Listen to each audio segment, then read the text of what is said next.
Hello, everybody. Welcome to Aquarius Rising Africa. And we have with us Leo ZAGAMI again. Very happy to welcome you back, Leo. How are you? First of all, I'm very well, but I want to apologize for the last time because, as you know, here in Palm Springs, we had a hurricane, so communication wasn't easy on our side.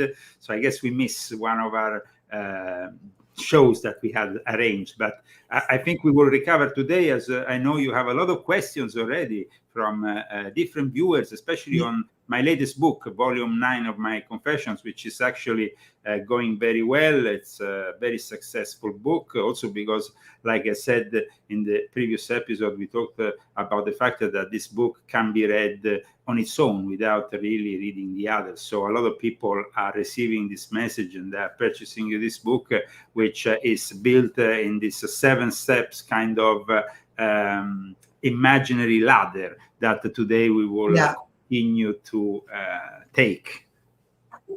I look forward to that. But before we go ahead with that, I want to just say thank you to our sponsor for tonight's program, who again is our lovely Spooky2. Frequency medicine, as I call it. They create a range of home rife products. Really, really amazing. I always rave about this product. So if any of you are interested in having a look at it, you're welcome to check out their website. And you use my name as your coupon code, and you then get a 5% discount on your purchase. So check it out. It's really amazing. And I think it's so awesome to do alternative ways of healing in this day and age.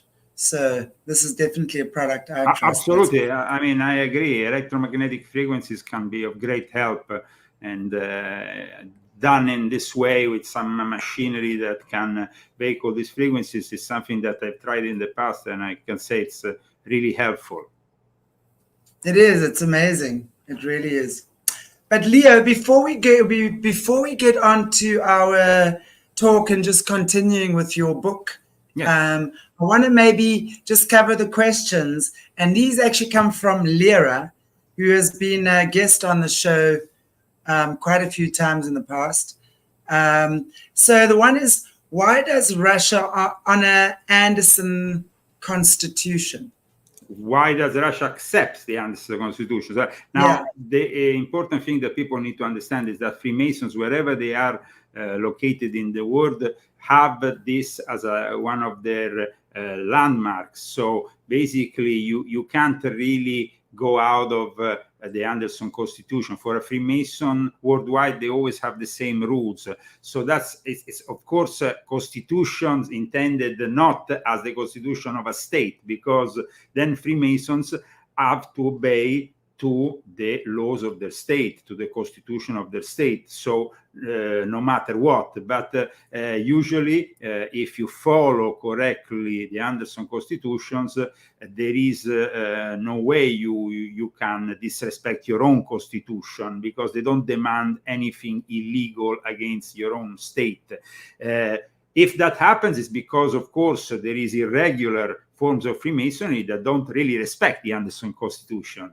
The Anderson Constitution was created, actually is a constitution, not a constitution, but it was created in 1723 after Freemasonry came together and formalized the union of various lodges under a Grand Lodge. It was the first time that Freemasonry came together as a Grand Lodge. So they had to, they were a ruling body of Freemasonry at that point. In 1717, they met in a pub, the Goose and the Gridiron.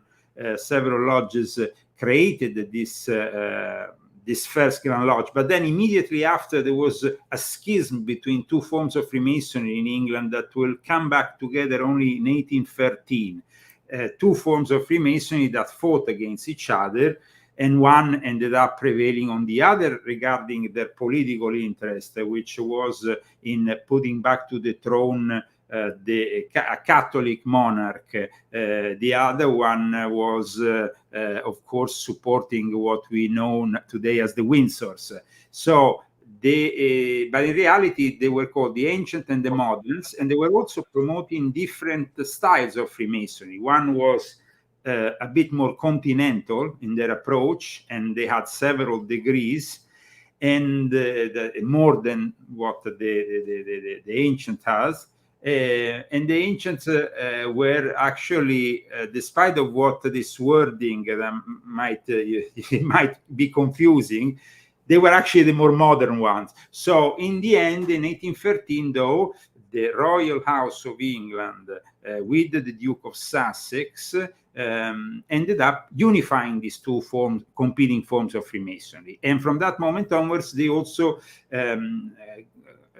elaborated a way so they could also welcome into their lodges not only Christians, but people of all faiths. Now, that was actually a bit dangerous, but it was very important for the Brits or the English, especially because it was in that case the United Lodge of England.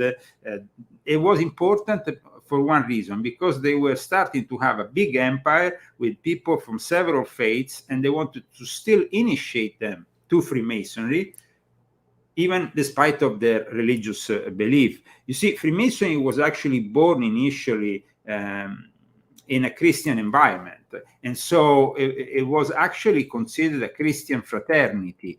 It was only later, in fact, Dr. James Anderson, who created, it was actually Reverend James Anderson. He was somebody who was doing it because their aim was to bring together all those various forms of Christianity that had fought against each other in England. England had a lot of inner fights between Christians, Protestants against Catholics, but also Protestants of various factions. Some of them ended up with the Mayflower here in America. So this was a very tense moment in English history, and for helping the people to come back together, they created this organization. But of course, it was limited initially only to Christians. However, it was later infiltrated by Gnostics, and this is something I discuss very profusely, as you know, in my new book in volume 9. Freemasonry was infiltrated in the 18th century by these neo-Gnostics, let's say, or Gnostics, because they never really left. Who are the Gnostics? The Gnostics were heretics from the times of Jesus who practiced occultism, magic, who didn't really believe in Jesus as a man, Son of God, who brings the word of God and frees man from the original sin. That wasn't the case for the Gnostics. They had a completely different vision of Jesus, and they were also, we can say, the forefathers of the modern Illuminati, because the modern Illuminati, starting from Adam Weishaupt, started to promote again Gnosticism. And the Gnostics also kind of kept alive their ideas within secret societies that started to emerge in Europe around the 14th century, secret societies that we will call Illuminati. The first ones, in fact, were called Alumbrados in Spain. And then later on, there were various organizations that considered the light. Can I just chime in here for a moment? Because one thing that always intrigues me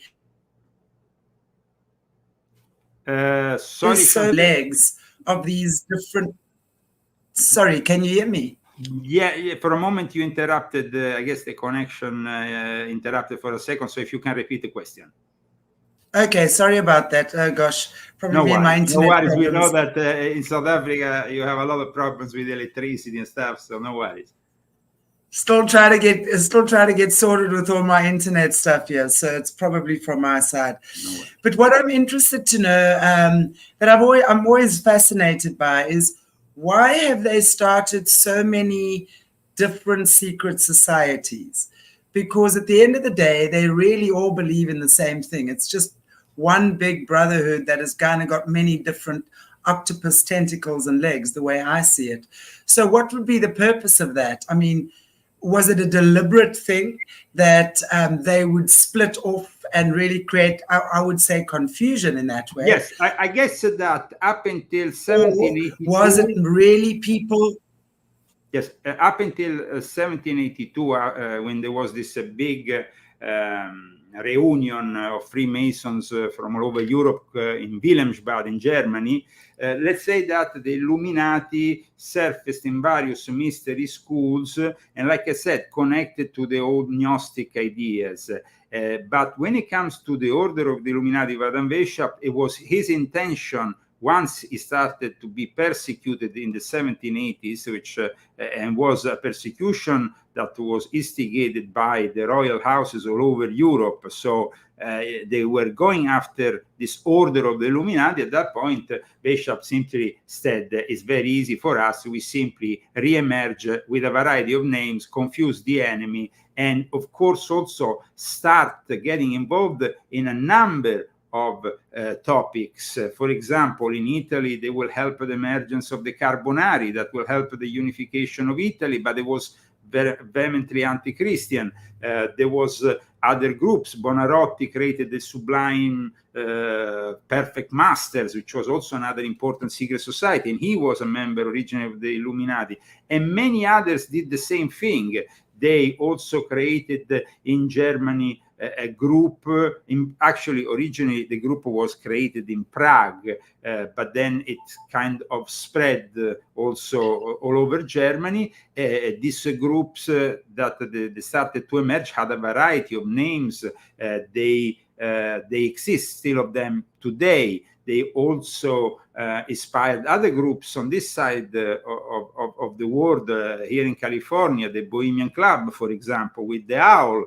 But there is also university fraternities, because also one aim of Adam Weishaupt was to infiltrate the universities. And that's why he encouraged also the birth of what will become the Skull and Bones. And also the Owl Society, which is in another important American university. So the fact that they have a variety of names after they started to be persecuted was, of course, to confound, to mislead the enemy, to try to confuse the common folk. Will say, what is this? It's impossible. So the Illuminati, though, have a system to put together all these secret societies, and all these secret societies were put together with a book that was codified called the Great Book of Nature by the Philalets, which was one of these secret societies. And they gave the keys to all the various secret societies that they kind of in some way controlled. But this book, of course, was never really spread outside of Freemasonry. Only in 1921 in Italy, Vincenzo Soro, known Rosicrucian, decided to republish this book with a very in-depth commentary on all these secret societies, which ended up basically as a presentation of the whole Western initiatic system and how it operated, starting from that invisible nucleus, which is considered the most important, the one that leads directly to the entities that are not from this world, that are can be angelic or demonic. Then you have an outreach of this entity, usually within the so-called Rosicrucians. The Rosicrucians were positions in all the various Masonic rites, as well as having their own secret society. So it's a very complex matter, of course. But what I can say is also that in the 1780s, at the same time, there was a group, a secret society, the Asian Brethren, which was founded by the cousin of Jacob Frank. Jacob Frank was the guy who himself considered himself to be the reincarnation of Shabbatai Zevi. And these people are actually involved in a very important religious movement within Judaism, a heretical movement, still known to this day as the Sabbatean Frankists. Now, this secret society was created by a guy who was Jewish, but followed the advice of Jacob Frank, that is the same advice of Sabbatai Zevi, to become a crypto Jew. Change your name. He got nobilitated. He called himself von Schoffel, with a German name, and of course he got also the support of some very powerful people within the German Prussian aristocracy. So this secret society was known as the Frater Lucis. They are another, let's say, important element of the Illuminati. So there is, it's really complex to define the Illuminati, and that's why, as you know, I am at volume number 9, and I'm not even finished yet. So you can understand the topic, and every book is around 400 we to look 500 forward to pages. everything. So absolutely. I want to just ask you, sorry if I can just chime in here again. yes. Was the intention of these secret societies always to connect with otherworldly intelligence? And I'm asking you that because when I look at South Africa, and one of the we call it the Buddha mafia, the Afrikaans mafia, the Broederbond, the brotherhood, right? Originally, that started as really as a society where, well, this is what they're telling us, right? That upheld the purity of the Afrikaans language in South Africa, because the Afrikaans language is obviously from Dutch, really main Dutch descent. But when, with all the English and the German and everything, it became known as the kitchen language. So they wanted to uphold the purity of the language, the Afrikaans language. And the Broederbond, or the Brotherhood, was started by a teacher. Yeah. Okay, let me interrupt. First of all, we have to understand the phenomena of secret society is a very complex phenomena, and it's a very ancient phenomena. And each secret society was born usually to protect a mystery school that at time couldn't be exposed, or also to protect their own religious ideas. It was only later on with Adam Weishaupt that the whole concept of secret societies became politicized. And from that moment onwards, secret societies that had a political mission were born. That's why the Illuminati became so powerful, the Illuminati of Adam Weishaupt, because the Illuminati already existed under other forms. But they became so powerful and so influential once they created specific secret societies to deal with the political realm. Otherwise, the secret societies can be divided into secret societies that have, of course, various kinds of missions, and their mission can be protecting a language, protecting a symbol, protecting a cult, protecting anything. But also it can be built within a system of initiations that makes the candidate aware of their ultimate mission only when you get to the upper levels. Now, for example, in the case of Adam Weishaupt Illuminati, the people who were at the lower levels never really knew what Adam Weishaupt wanted to do, because at the lower levels they will tell you, we respect the laws of the state, just like the Freemasons. But then once you went to the upper levels, they were basically saying we have to destroy all the monarchies, destroy all the religions, and so it was, of course, a very compartmentalized system.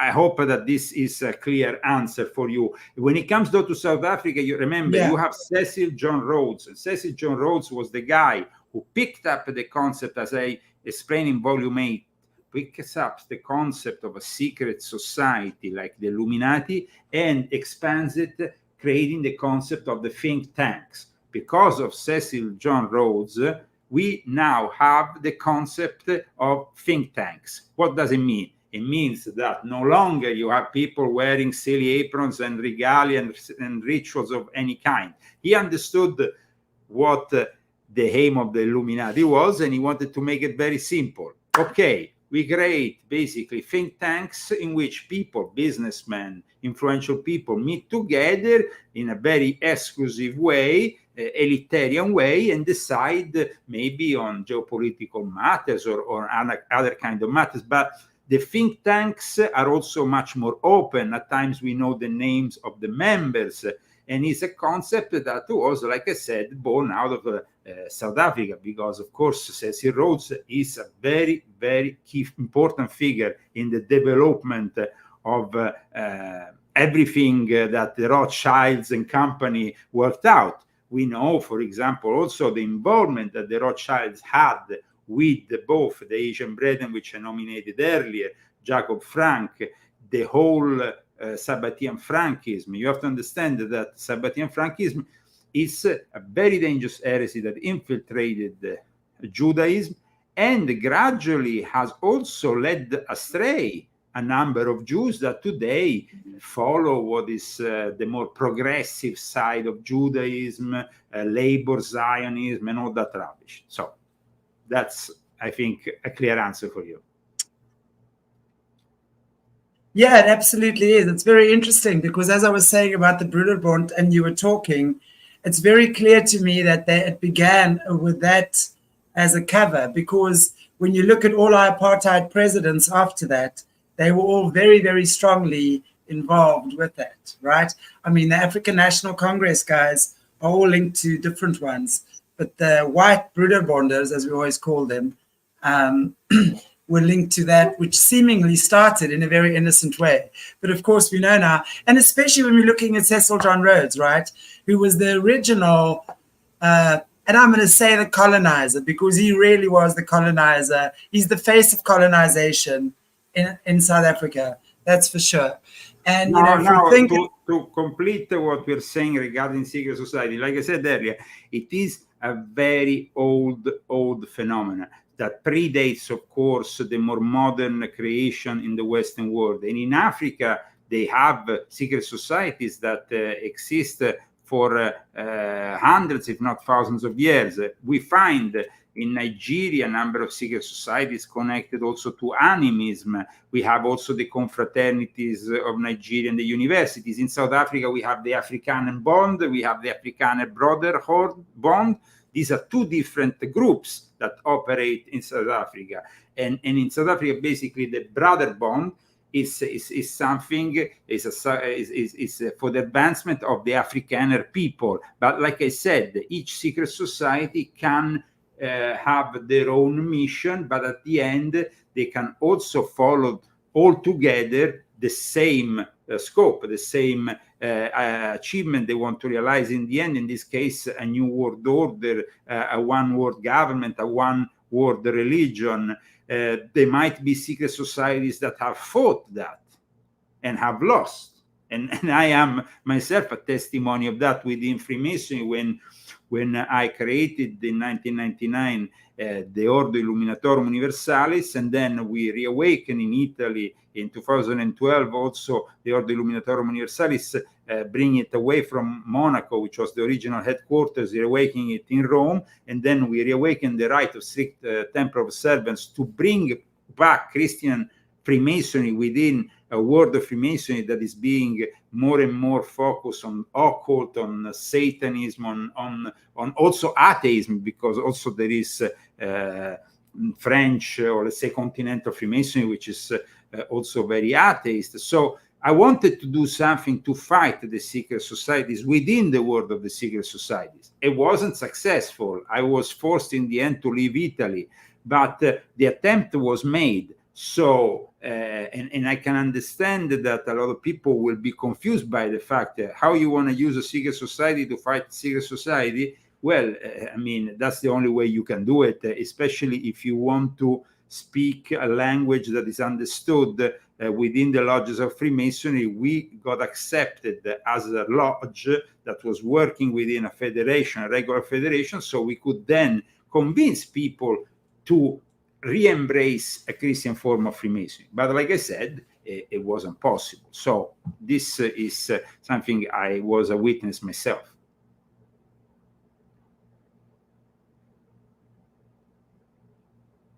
Are you there? I think I froze a bit. Yes, no worries. It's very interesting what you're saying. I'm really, it makes a lot of sense, you know, when you're talking about how it's split up, really. But at the end of the day, you're talking about Christian Freemasonry. Isn't that really such a contradiction in terms when we're hearing what we're hearing, especially when it's going to the higher levels, right? Like we go back to what I said earlier. Freemasonry was born as a Christian fraternity that wanted to bring Christians from different denominations back together.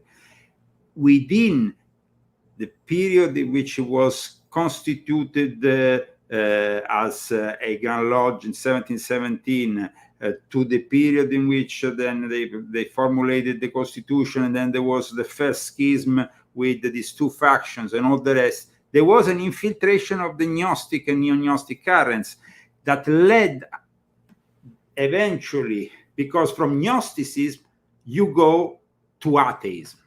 Because when you are taught Gnosticism, a lot of those times you are taught then to believe in yourself as a god. And at that point, you are basically one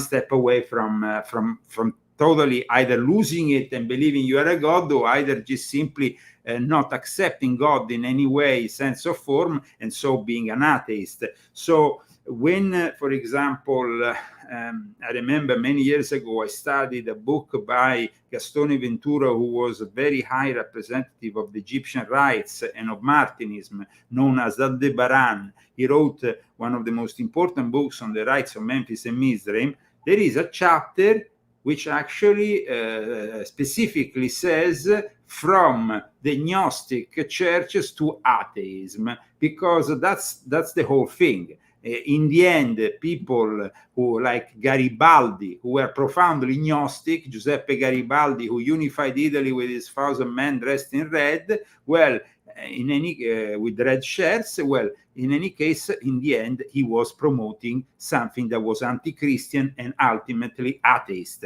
That kind of opened, let's say, the doors to atheism. Now, in the 1880s, in fact, the Grand Orient of France separates from English Freemasonry and declares the possibility, then basically in the 1870s, this happened, I think 1876. And at that point, the people who didn't believe in God could be welcome in the lodge. That was the kickstart of one of the worst things that could ever happen.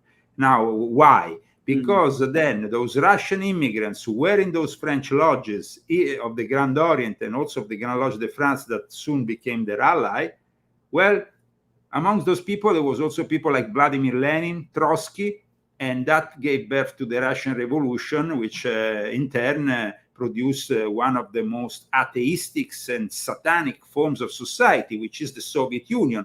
But like I explained in volume 9 of my confession, the Soviet Union had also very much a Gnostic imprint. There was people who were fundamentally Gnostic, who were inspirers of the Russian so-called intelligentsia. That's a term they created.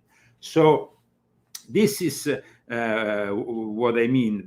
It's important, first of all, for our viewers to go and view, I think, the past episode we did together in which we discussed much more in detail the Gnostic currents, which I discussed in volume 9.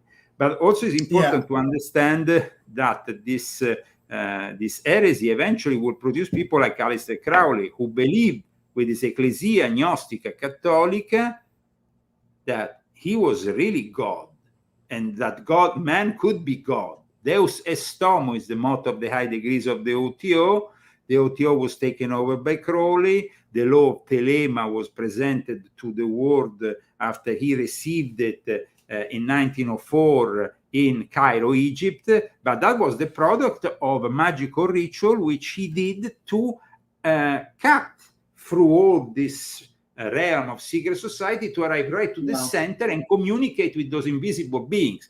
And he did that by reciting the ritual inside the Pyramid of Giza that he had translated together with MacGregor Matters, the head of the Golden Dawn, and published the year prior to him going to Egypt. He recited this ritual and the Lesser Key of Solomon, as is known, and this is the #1 book of demonology.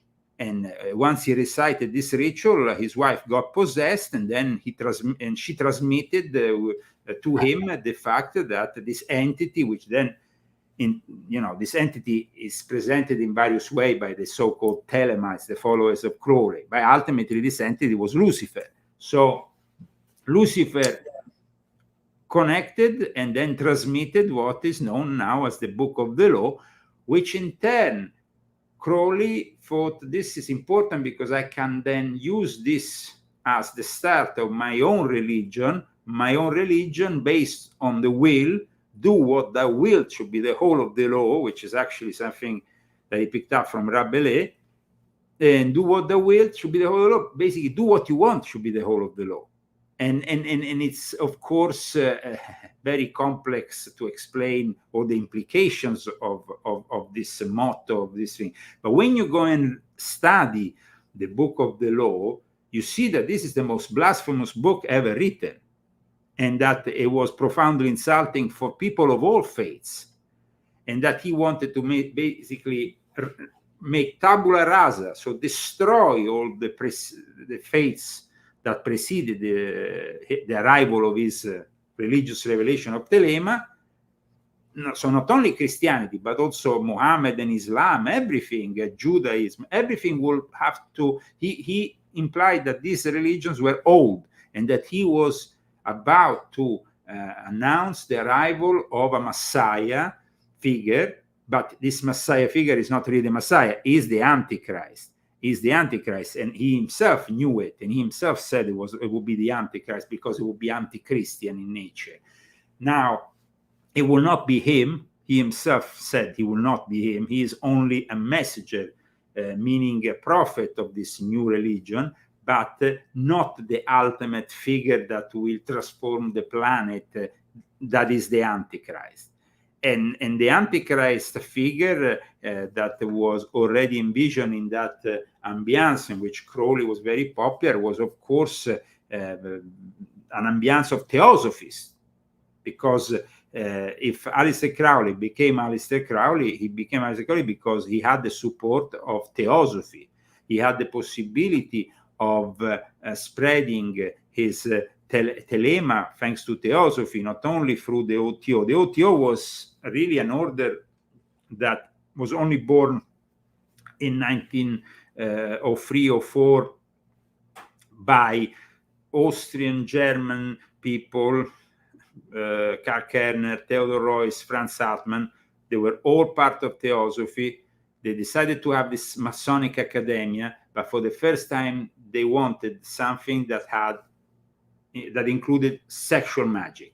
And then they vehicled this idea that sexual magic could be the solution to all problems and the apex of all magical workings.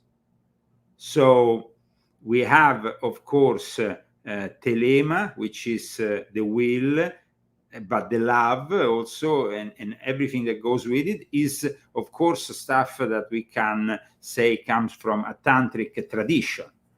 So we are in front, of course, of Alistair Crowley, who is presenting himself to the Illuminati as this announcer of something revolutionary, but then he started to convince the various Illuminati, and to convince them, he was actually called in Germany, because the Illuminati were the base, the Illuminati in Germany. No?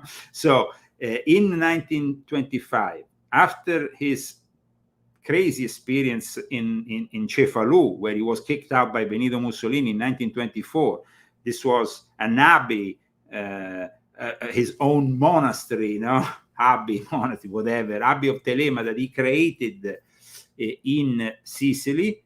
It lasted 4 years. He will be eventually kicked out by Benito Mussolini because what went on in that place was beyond debauchery. And at that point, though, the Illuminati called him to Germany because the representative, the head of the OTO was Theodor Reuss, had died in 1923. And Crowley said, well, he actually had appointed me as his successor. Now, nobody had a clear testament demonstrating that he was appointed as his successor. And many people think actually that Theodor Reuss, as evil as he can be, because he was an Illuminati, he was a Freemason, this and this other, he actually wanted Crowley out. But then Crowley, with a curse, managed to make him die, because apparently he did a ritual in Cefalù to project this energy to make the Grand Master of the Order die, to take his place. And wow. in 1925, Karl Germer, not Karl Kerner, he died immediately, the co-founder of the Order. Karl Germer, another guy who was involved with the military intelligence in Germany, took the time to put together the money on behalf of another guy who was the head of the OTO in Germany at the time. And they paid for Crowley and all his staff, which included some scarlet women, some, I don't know what, perverts that followed them all over the place, like a circus. And they basically arrived in Germany in 1925. And that was the time in Thuringia, and they arrived in Germany for the elections of the new worldwide Grand Master of the OTO. And there was a schism at that point. There was some faction that didn't accept completely what Crowley was proposing, because it wasn't only that the Illuminati had to elect Crowley as the worldwide Grand Master of the OTO. The thing was also that Crowley wanted to not only be elected, but he wanted to also have accepted his law of Thelema and him as a prophet, meaning that he had rewritten all the rituals, focusing on this new faith and him in the role of a prophet. It's no longer, there's a big difference between a Grand Master, worshipper master of Freemason, of the Illuminati, of an order, and calling yourself a prophet. It's a big difference. And he wanted to be called a prophet. So he wanted to be the ultimate figure. He wanted to be called Baphomet. So Baphomet was this secret entity that is said was in some way revered by the Templars. Some say, actually, and I have evidence of it, it was Mohammed on a cross, which is a very heretical concept, which was given to the Templars. The Templars were following all kinds of heresy and weird beliefs, though they were not really Unitarian in their beliefs as people think. But in any case, at that point, Crowley managed to get elected in 1925 in Germany. And at that point, he took over the OTO. He had rewritten all the rituals. And the concept was also that he will have the Ecclesia Gnostica Cattolica. So he also created his own Gnostic church that will pick up on certain elements of traditional Gnosticism, which were, because I don't know if we said this the other time, but Neo-Gnosticism was born in the 1880s in France, when there was this medium, I think we discussed this medium who channeled these Albigeans and Cater bishops and relaunched Gnosticism. Now, Crowley was very interested in legitimization of his own religion. So he picked up elements of Gnosticism, merged them with his Thelema, and here we have Crowley also as a supreme patriarch of this new Gnostic church that will be also the ecclesiastical arm of the OTO, which still exists to this day, which is the EGC. In fact, the particularity of the OTO compared to the traditional Illuminati is that the Illuminati, prior to that, the Illuminati that actually Theodore Royce, who was a co-founder of the OTO, had reawakened with the name of Order of the Illuminati in Dresden in the 1880s. Well, the Illuminati were political, like I said. They were not religious. Then that's why they created the OTO, because the OTO wanted to be a little bit something religious, wanted to be the order, a new order of the Gnostic Templars.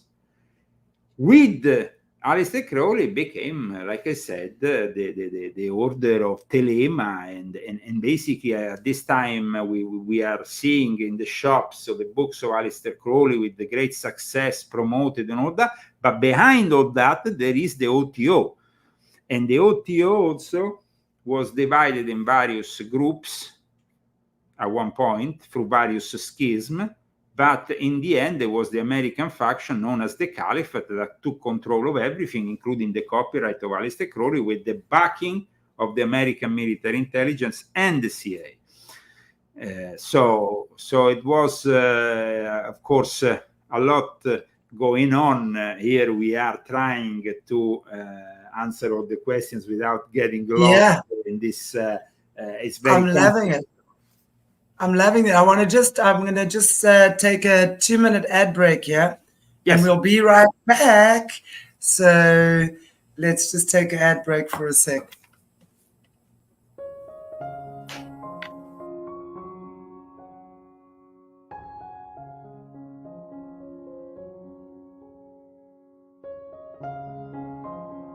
A man called me and said, I know you know a lot about natural care.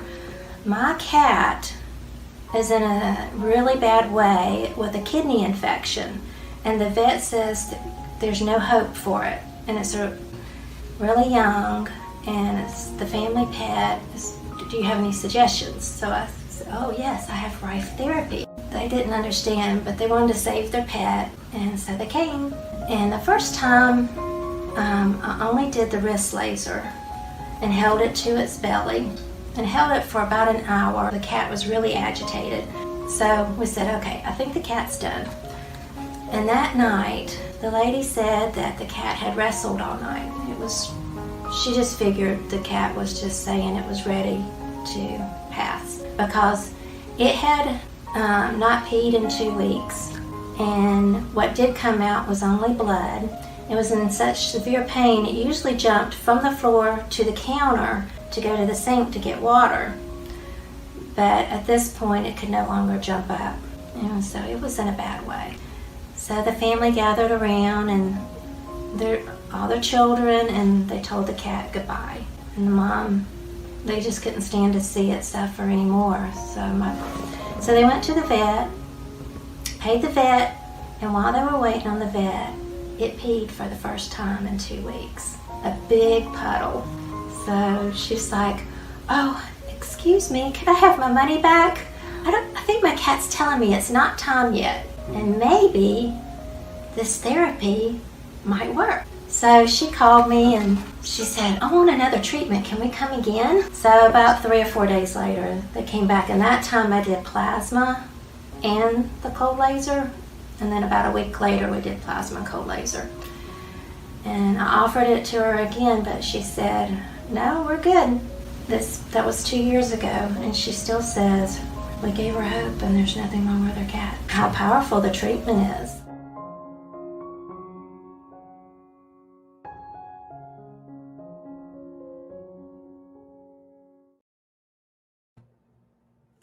Well, everyone knows I'm a sucker for animals, so I love that. I'll definitely be using that on my cats if I need to, that's for sure.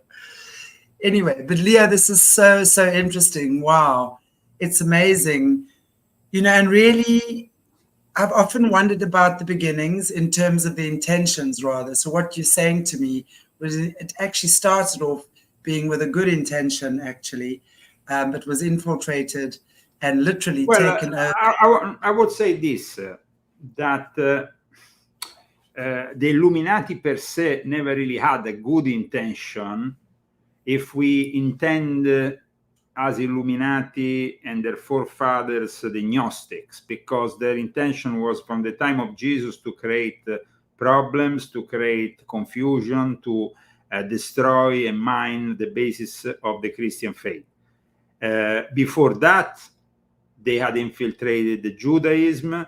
They came all the way from ancient Sumeria, and of course, if we have to say there is a group that hold the beliefs of the Gnostics for over 2,000 years, where we can say the only surviving group was the Mandeans, which is a public and religion which is still practiced. Of course, they have been persecuted in the last decades in the Middle East because of the various wars, but the Mandeans, they position as their prophet, the last prophet, the most important prophet, St. John the Baptist. St. John the Baptist was in reality the initiator of Jesus, as we know, the guy who gave him the baptism. And so for the Illuminati is considered Jesus himself a great initiate, just like Moses is a great initiate. Their concept of Jesus, though, is a little bit different from traditional Christians. So and like I said, when it comes to the Gnostics, some of them don't even believe Jesus existed in the flesh, or that he was simply bestowed this Christ thing on him for a limited time and then taken away from him and transferred to another person just while he was going on the cross. There is all kinds of heresies that, of course, are very popular within Gnosticism. But why is Gnosticism so important for the Illuminati? Because Gnosis is the search of knowledge made by an elite. Gnosticism was never open like Christianity to everybody. Gnosticism was always given traditionally in the form of a secret society kind of way, with various degrees in which the candidate, and still to this day, neo-Gnosticism, that's what happens. You have different levels of understanding depending on your level of initiation. So the Freemasons and the Illuminati saw that wanted to embrace that because they wanted to destroy Christianity. But like I said earlier, we have to understand that Freemasonry was immediately infiltrated after its foundation. So when you say their intentions were good, well, the intentions might be, when it comes to secret society, how did they start? They started to protect the interest usually of the established figures in their society. Meaning the shaman, the secret society, together with the head of the tribe, and all together, or maybe in ancient times we see in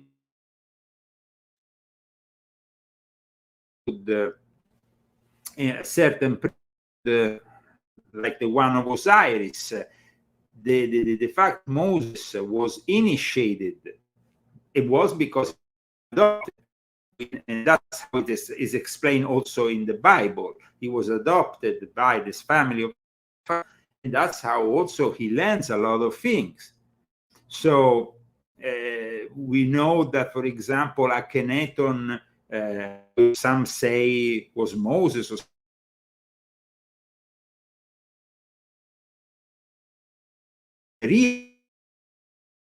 and make it public. The pharaohs said to so the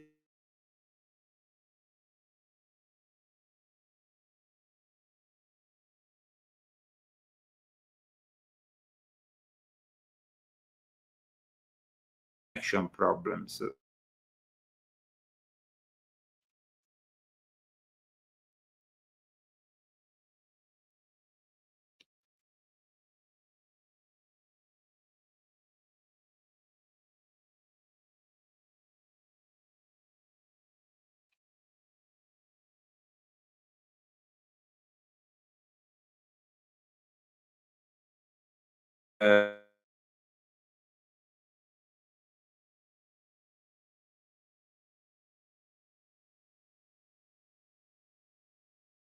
Want to just see can everyone hear me? No. Can you hear me? Okay, I'm getting the heads up here. I'm thinking I've disappeared into the distance. Meanwhile, I think it might be Leo, right? Mornay, is that right? Okay, so Leo has popped off. Sorry, guys. We're definitely having some internet issues here. So I'm going to see if he's going to come back on again. But super interesting conversation. Okay, we can hear you not, Leo. Okay, so Leo's off. I'm hoping he's going to come back on again, but we're just going to give him a few minutes. Yeah, he's gone. But anyway, really enjoying this conversation with him in terms of the Illuminati and how it's split up. I mean, I feel like a kid in a classroom here, so I hope you guys are too. But unfortunately, I can't really add much to his conversation because I think I'm learning as much as what you guys are, or some of you guys anyway. But let's give him a few moments and then let's see if he'll pop back on again. To see. any questions here, whatever. Doesn't seem like he's coming back. Mornay, I'm just going to check up on him. So guys, just hold on, please. If Mornay can just play something in the background. Yeah. And then I'm just want to check if Leo is on. Sorry, guys. I know it's kind of like keeping us all hanging here. I want to just see if he's going to come back on. Cool. Thanks.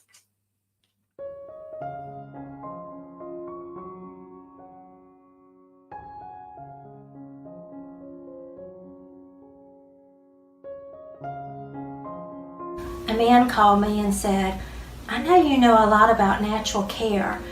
My cat is in a really bad way with a kidney infection, and the vet says there's no hope for it, and it's really young, and it's the family pet. Do you have any suggestions? So I said, oh yes, I have Rife therapy. They didn't understand, but they were. Can you hear me now? We have success. Oh. Well, Leo, you left us hanging. That was dreadful. No, I don't understand. I saw you. Was the problem from my side or from your side? Your side, you disappeared. I was for once, I'm innocent. No, but I couldn't see you. I was seeing only a wheel like this. So it was like the connection wasn't there. It never happened. Usually we don't have any problems, but it seems like we have some connection problem. Well, hopefully we have sorted that connection problem out. We are back online. It seems like it's working. Okay. So welcome back to our discussion. And from which point you lose the connection? From which point? I actually don't know, to be perfectly honest, because I thought I had frozen. So I was like sitting here. You were frozen. On my side, you were frozen. Yeah.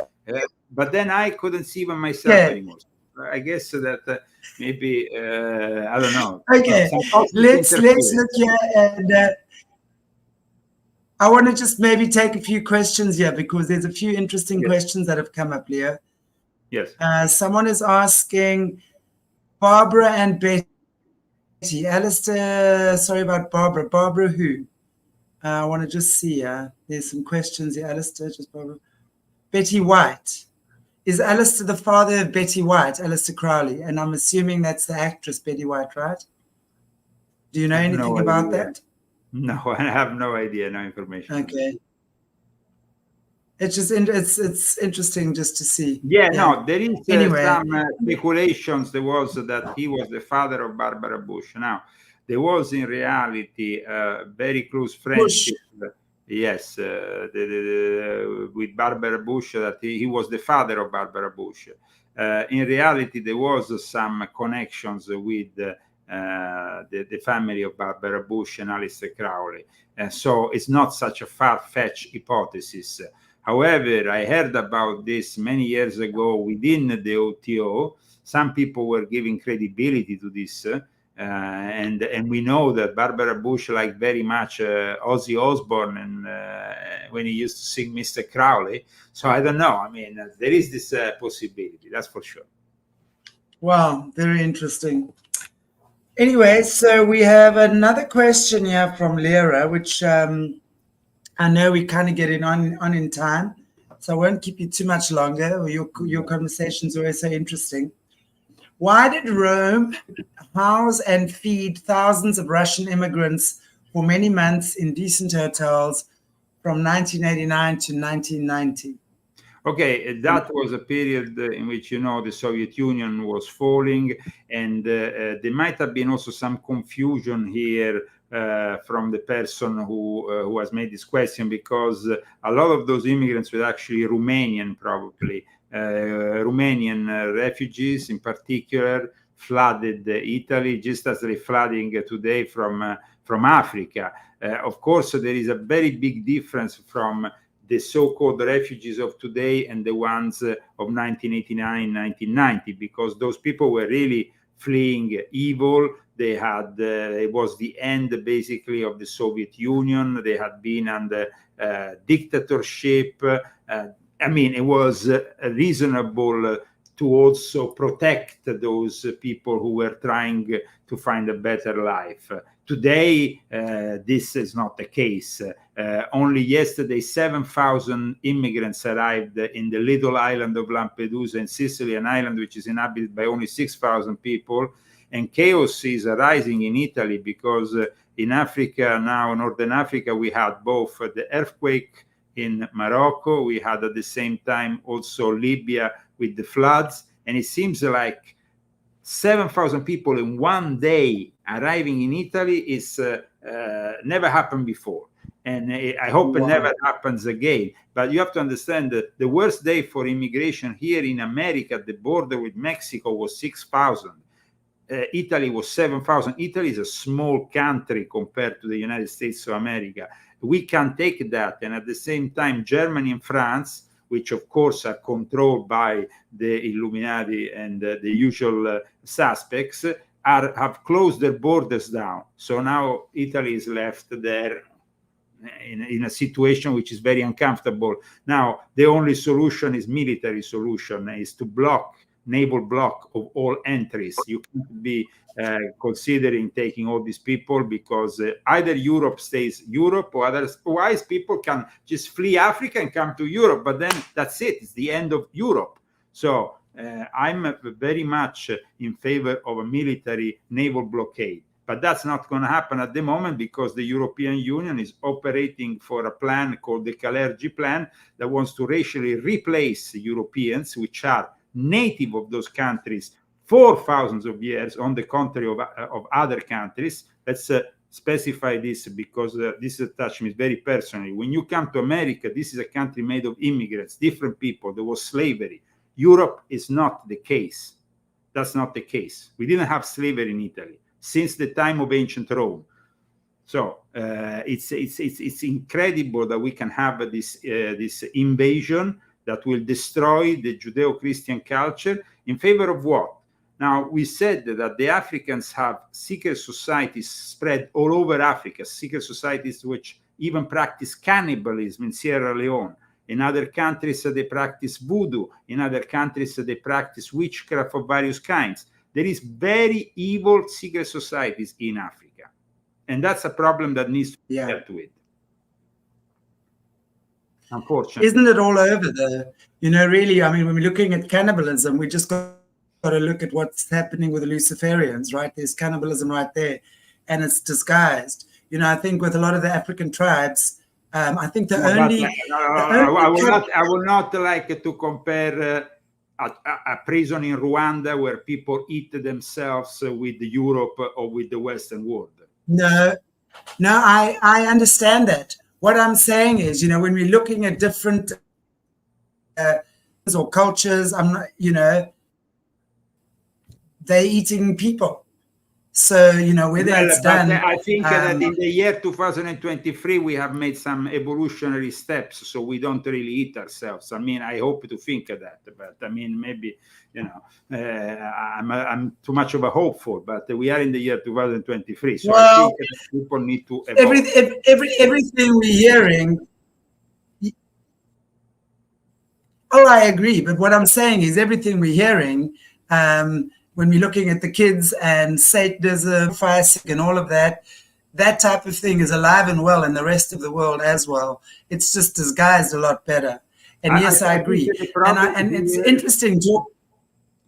The problem here, when it comes down to Africa, is that all their leaders for each country, depending on which colonial, you know, if they were British colonies or they were French colonies, all their leaders are initiated into Freemasonry, into the elite, by the Europeans and by the Western world.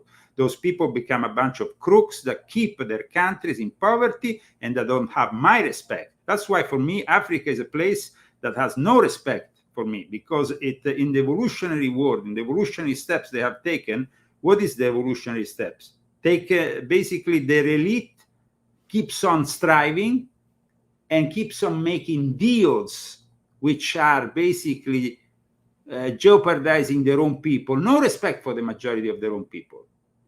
So those heads of tribes that preceded, or kingdoms that preceded the present governments that are a farce in Africa, well, they're very easily corruptible. That's why in Africa now we find there is a war between BRICS and NATO.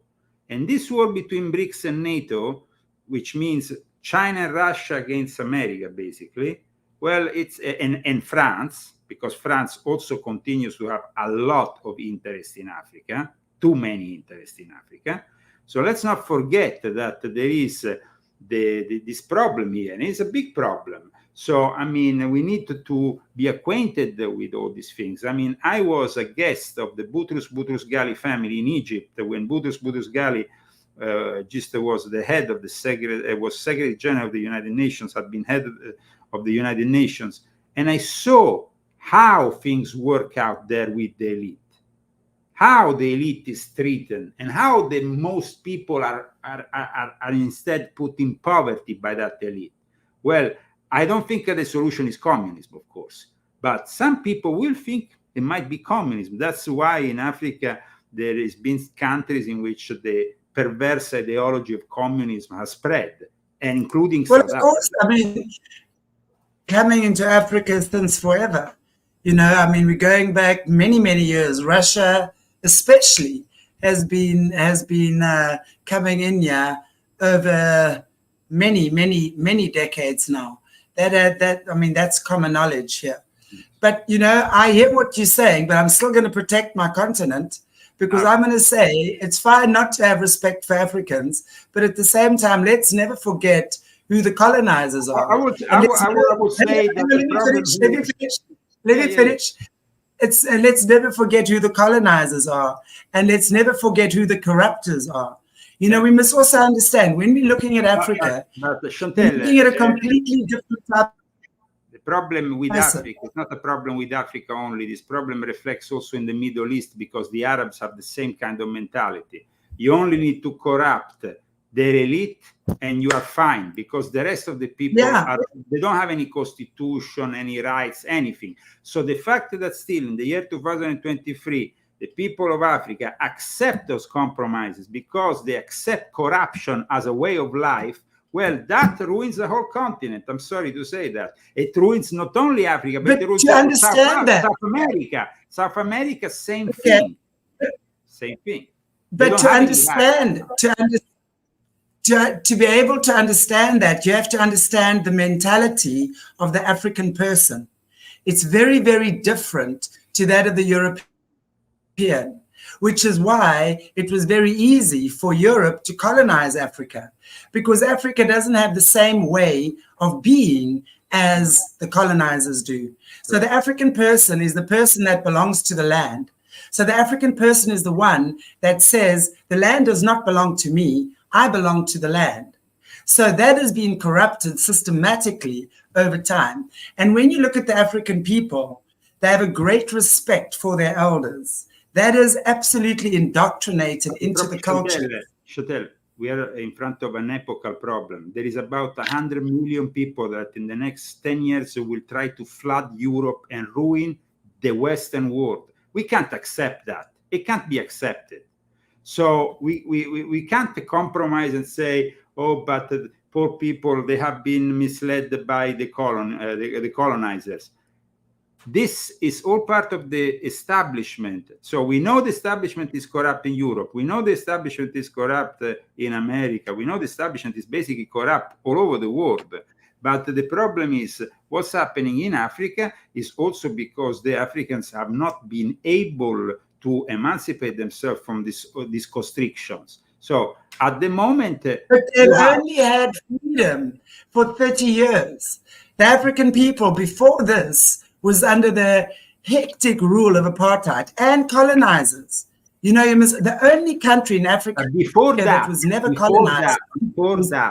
Before that, they were bowed down to. The African people were bowed down to. There were kingdoms in Africa that practiced slavery with Africans. Let's make it very clear. So then, they did. And you know, all the BS about we have to be paying for the people here in California who want money because of the descent of slaves. That is BS. Because at that point, I could also request money for being the slave of somebody in ancient Rome, or So this whole thing is completely erroneous here, to think that we can be tolerant, because unfortunately the next few years are not going to be about tolerance, are going to be about survival of the fittest on a global scale.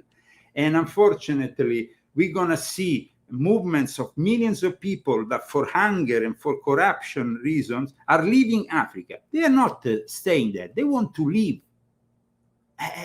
So why do they want to leave? You said the connection is with their land, but they don't seem to, there is a saying, when you are escaping from a war, you bring your whole family with you.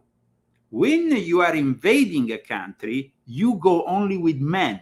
And the 7,000 people that arrived yesterday in the island of Lampedusa, which is Sicily, and I'm half Sicilian, were all African men. And those men should have stayed home in their houses. That's it. So you understand the concept here. The concept is, this is an invasion. So an invasion needs to be treated as such. I can't hear Can you hear me? Yes, I can hear you now. We keep hopping in and out. Yeah. So look, like I agree. No, the fact that they travel only men without the family, you don't leave a family. You travel alone, which is as a man with other men, which is in an invasion format. I bring the family when I'm flying.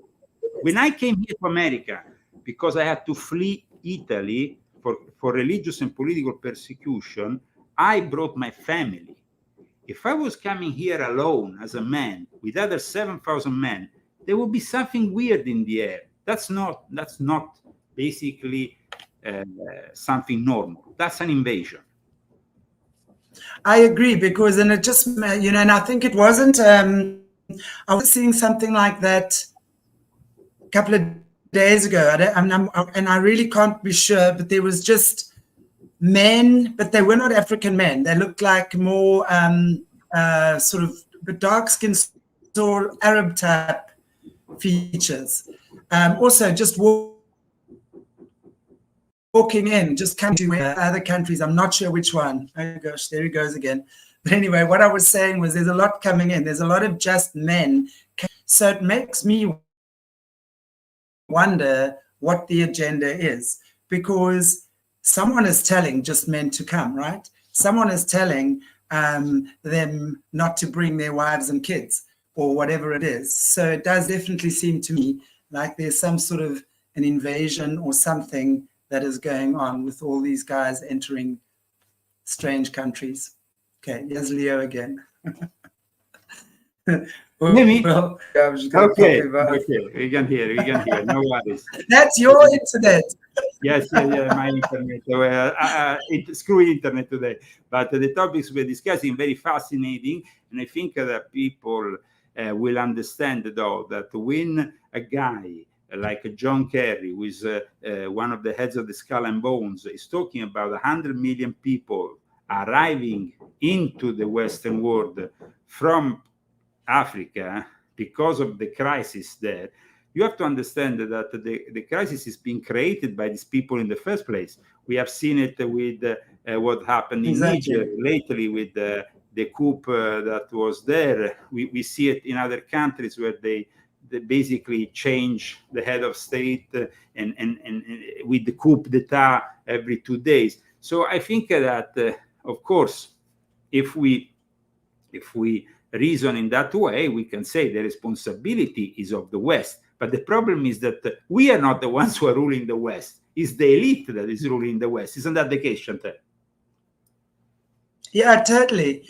I mean, and it's really, that's what I think when you offer that few minutes I was saying as well, this is definitely planned, that these young men, and they're all of military age, strong, able-bodied, you're not seeing grandpas, you're not seeing kids, you're not seeing women, you're seeing young military aged men that are obviously given instruction from someone, right, in their country to go because someone there has arranged with someone there that these guys are coming in.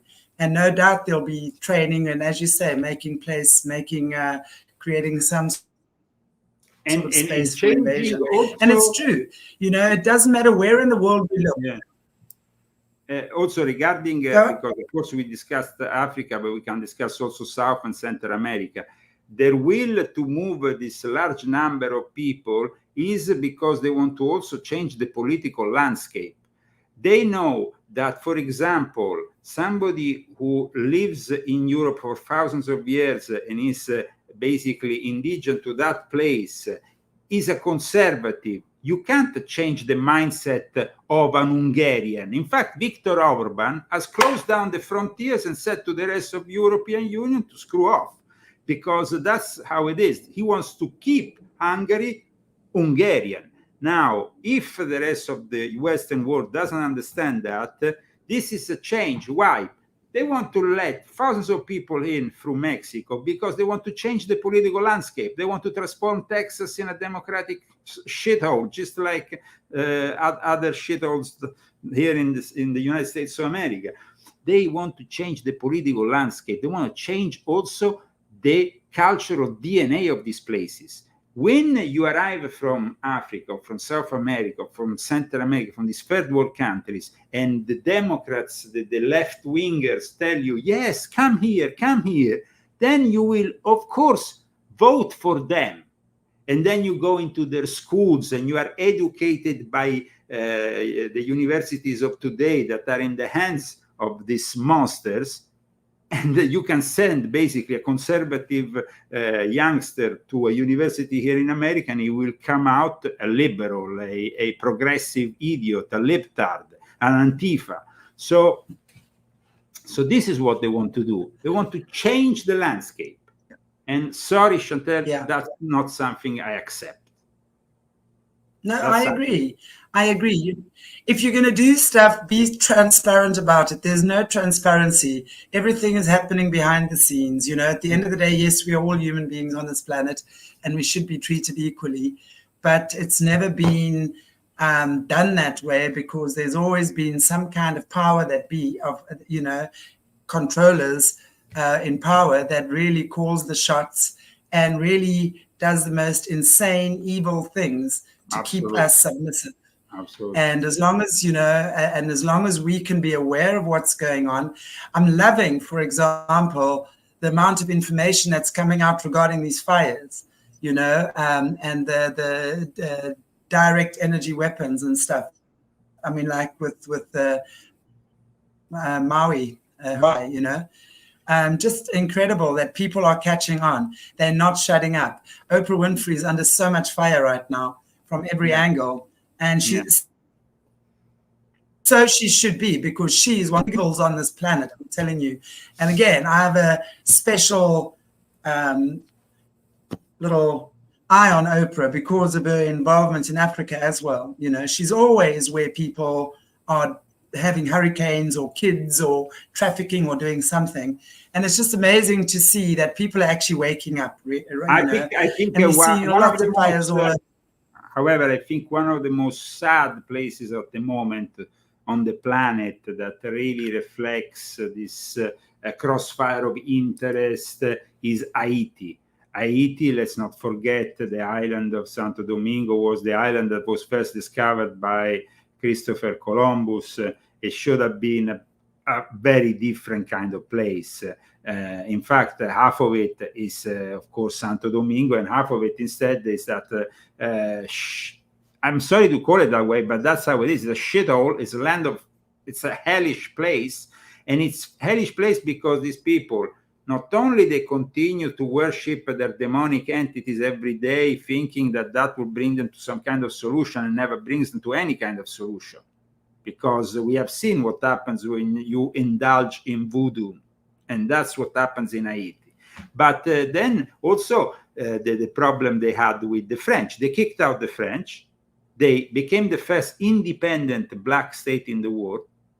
What are they now today in 2023, Chantal? I can't. I think you are frozen for the moment. Maybe we have some connection problem again. Hello, hello. Can you see me? I will refresh you.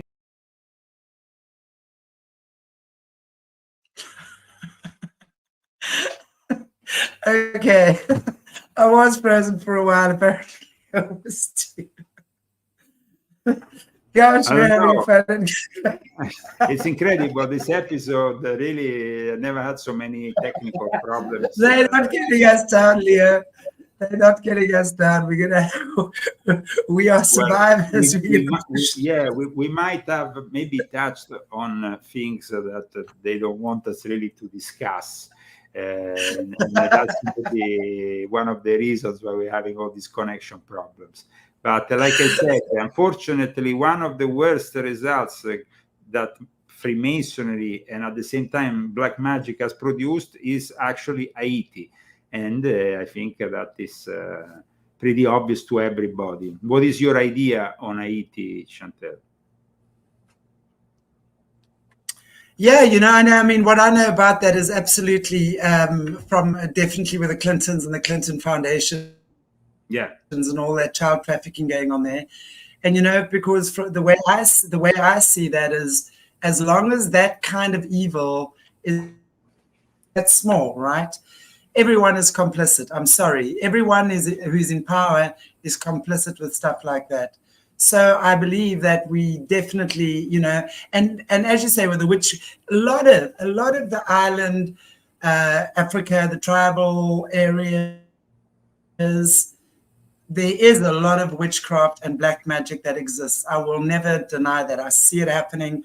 I'll never forget one of my nannies that worked for me many years ago.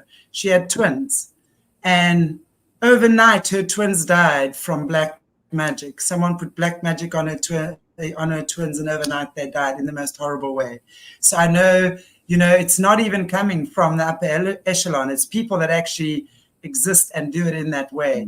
And yes, I know Africa is a huge portal for that kind of energy, but I also see that as a beautiful opportunity, as with everything that we get to change that around. We get to see the good at the end of the day. We get to launder that horrible stuff. At some point we will. I do believe. I believe that it's the same as I said with the island. Yeah. So in my opinion, I believe there is an opportunity, like you said. It's a continent that needs to be exorcised, and it's a continent that needs to receive Christ and Christianity for the first time in a real way, not because of institutions that are corrupt like the Catholic Church or televangelists that, of course, find Africa a land where they can enrich themselves further. I'm talking about a real Christianity that can finally say stop to all this animist rubbish. Sorry if I say that, I have to be, but that's how it is. It's dangerous, it's evil, it's demonic. And replace it with the belief in God. If the Africans did something like this, well, it will transform their lives, it will transform their whole continent.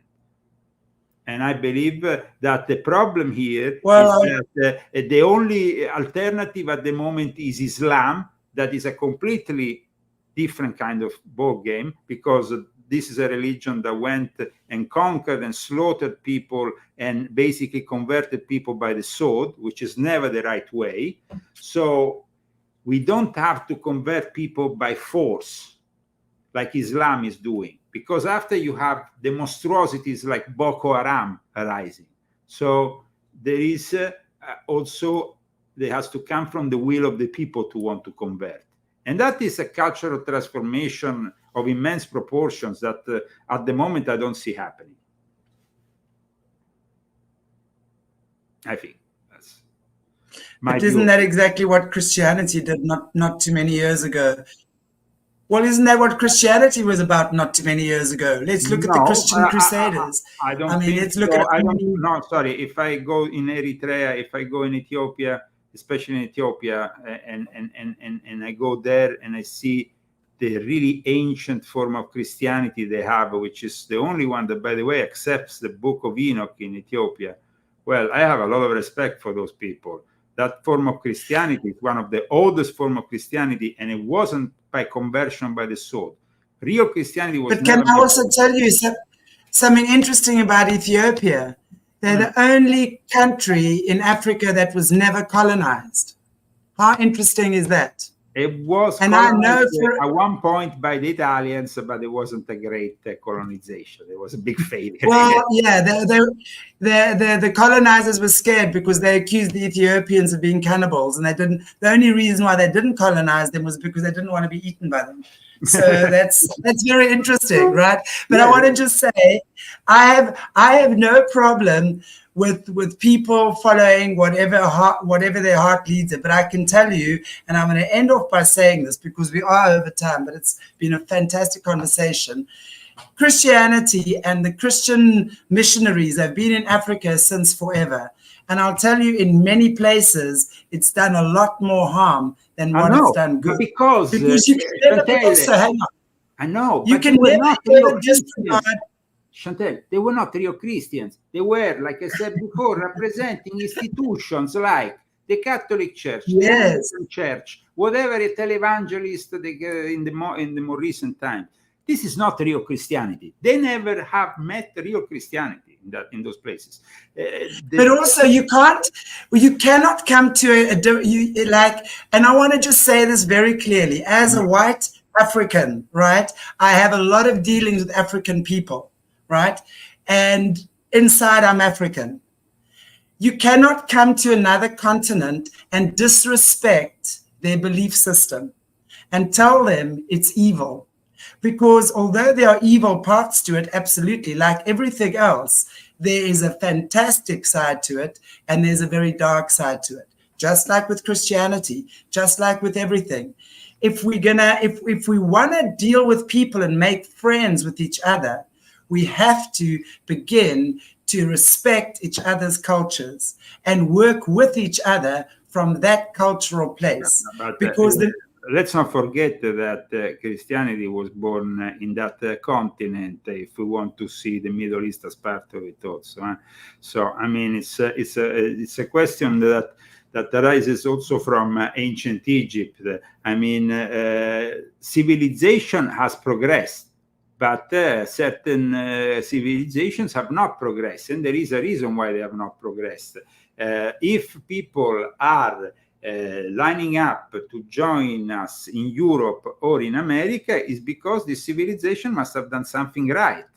Now, I know that this, you want to respect what other civilizations and what other people and cultures are all about. But the problem is that those cultures I come from Rome. Rome see those cultures as barbarians. They call them barbarians. And so I will keep on calling them barbarians. I'm sorry. And if you want to become a civilized person and join the 21st century, you're welcome. If you want to stay in the past, you can stay in the past. Now, the problem here is that those barbarians are becoming corrupt by the Western world, by the elite in the Western world, that sees those people as weak. And I think that their weakness comes from their cultural position, their religious position. So at times, like you said, unfortunately, missionaries have made more damages because they were not really missionaries for Christ or missionaries for God. They were missionaries for their own political interests, the Spaniards, the French, the English, and their own political. The Jesuits or the Dominicans or whatever other religious institution that arrives there, they were there for the interest of their own nations in Europe, their own kingdoms, so that's the big problem, I think. So yes, today this is the result of it. But I repeat, we don't have much time.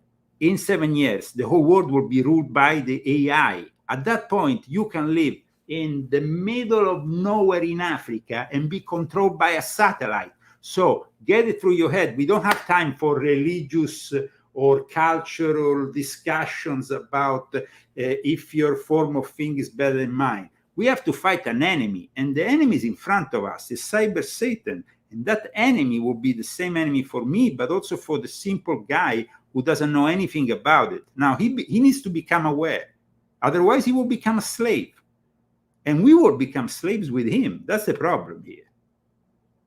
So it's a bit, you understand, Chantel? We have 7 years here. I don't think in 7 years we can convince the man of the bush to change. So what are we going to do? We probably can't. You know, for me, the bottom line is we've got to take heed from our First Nation people.